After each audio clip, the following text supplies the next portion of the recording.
Bonjour et bienvenue dans ce 5e cours pour l'association épidémique, l'association de démo des écoles. Ce cours a pour sujet le défilement d'objets ou scrolling. Et on fera une petite parenthèse sur le clipping, qui donne la récupération partielle d'objets. Alors on a un objet. Voilà. Le clipping, c'est l'opération qui consiste à vouloir en récupérer qu'une partie. Par exemple, celui-là, cette partie-là. Là on a un écran.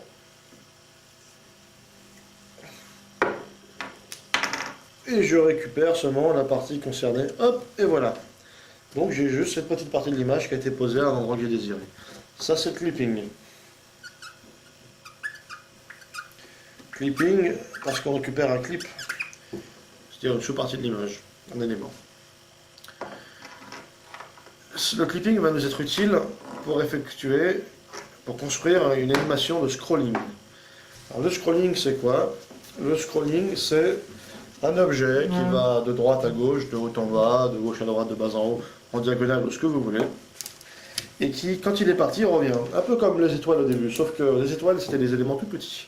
Donc on n'avait pas besoin de découper une partie, vu qu'a priori, dès qu'il dépassait un tout petit peu de l'écran, il disparaissait.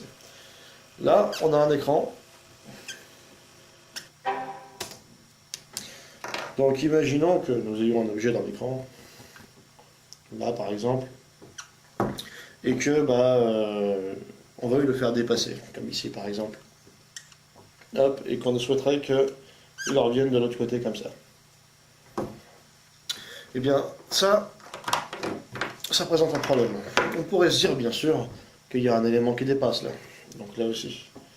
Mais que c'est pas grave, il suffit de vérifier pixel à pixel qu'on n'est pas en dehors du buffer, et puis si on l'est, on ignore et on n'écrit pas.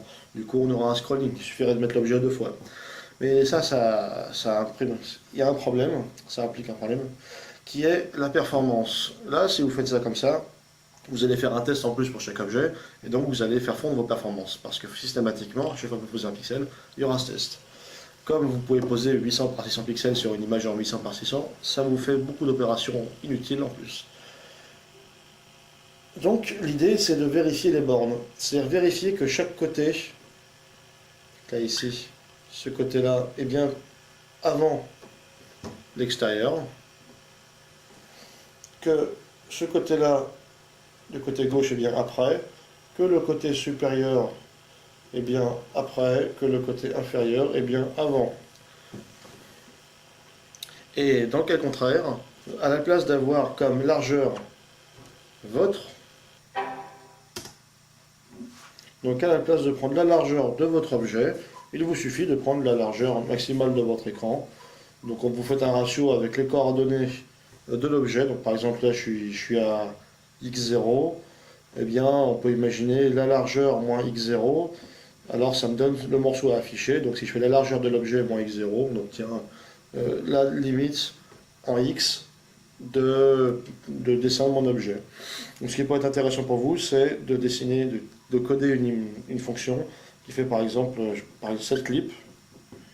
Et puis quand vous faites blitz, c'est-à-dire l'opération qui consiste à afficher à l'écran, eh bien on va prendre en compte le carré que vous avez décidé de récupérer dans votre objet, et ça va afficher seulement celui-là à l'écran. Voilà, vous pouvez faire des défilements comme ça, vous pouvez mettre des objets du coup qui défilent dans tous les sens, et pas seulement des étoiles qui sont de simples pixels. On se retrouve dans la prochaine vidéo qui aura comme sujet les balles rebondissantes, entre guillemets. À la prochaine fois.